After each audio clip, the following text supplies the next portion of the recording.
చనిపోతున్న వ్యక్తి చెవిలో పడిన మరుక్షణం ఆ ఆత్మను తీసుకెళ్లడానికి వచ్చిన యమభటుల సైతం తిరిగి వెనక్కి వెళ్లిపోతారు. స్వయంగా ఆ శివ గణాలే ఆ ఆత్మను మోక్ష మార్గంలో తీసుకెళుతారు. నేను చెప్పే ప్రతి అక్షరాలు కూడా 18 మహాపురాణాలలో ఒకటైన స్కంద పురాణం కాశీకాండలో వివరించబడినవే. మీ అందరికీ ఇప్పుడు మనం కలియుగంలో ఉన్నామనే విషయం తెలిసిందే.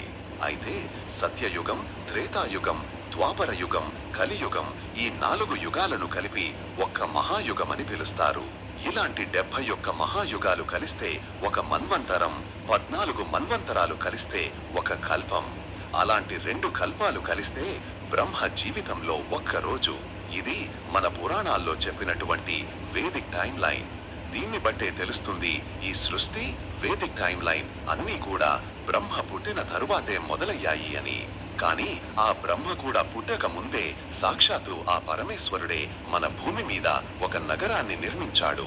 ఆ ఒక్క నగరం మాత్రమే కాలంతో, యుగాలతో, యుగాంతాలతో సంబంధం లేకుండా బ్రహ్మ ఆయుష్షు తీరిపోయే చివరి క్షణం వరకు కూడా మన భూమి మీద ఎప్పటికీ అలానే ఉండిపోతుంది. అదే మోక్షపురి, శివపురి, అవిముక్త క్షేత్రంగా పిలువబడే వారణాసి. స్కంద పురాణం ప్రకారం కాశీ నగరం